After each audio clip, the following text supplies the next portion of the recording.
د کوناټو غټولو اسانه طریقه. سلام دوستانو، خدای دې وکړي چې روغ جوړ او خوشحاله اوسئ.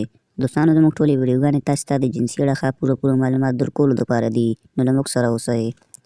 دوستانو، په دې ویډیو کې درته دا طریقه ښایم که چیرې ستاسې د مېرمنې کوناټي واړه وي یا هم نارمل وي خو تاسې یې غټول غواړئ، نو په دې طریقې سره یې غټولی شئ.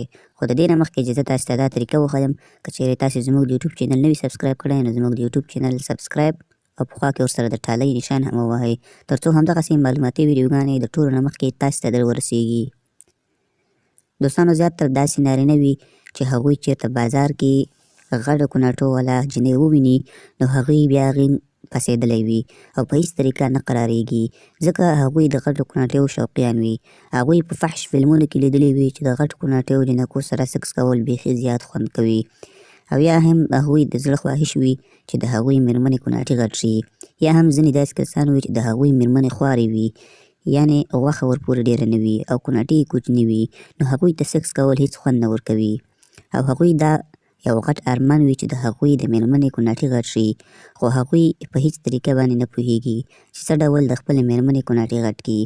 خو په دې ویډیو کې درته دا طریقه ښایم چې په ډېرې اسانۍ سره ته کولی شئ چې د خپلې مېرمنې کوناټي ورسره غټ کړئ. نو دوستانو، تاسو به داسې وکئ چې تاسې به د کریمونو دوکان ته لاړ شئ او هغوی ته به صفا ووایئ چې موږ ته هغه کریم راکړه چې د مېرمنې کوناټي ورسره غټېږي، نو هغوی بیا تاسې ته دا کریم درکوي.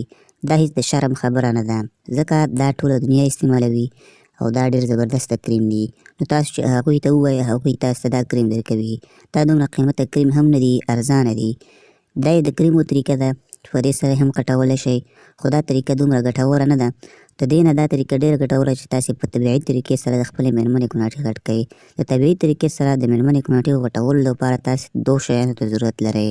اول، یو کیله به راواخلئ، هغه به تاسو مایده کړئ او دې سره به تاسې 2 چمچې د زیتونو تیل او 1 چمچه ورسره د وسلین او 1 چمچه د غاښونو کریم به ورسره مکس کړئ.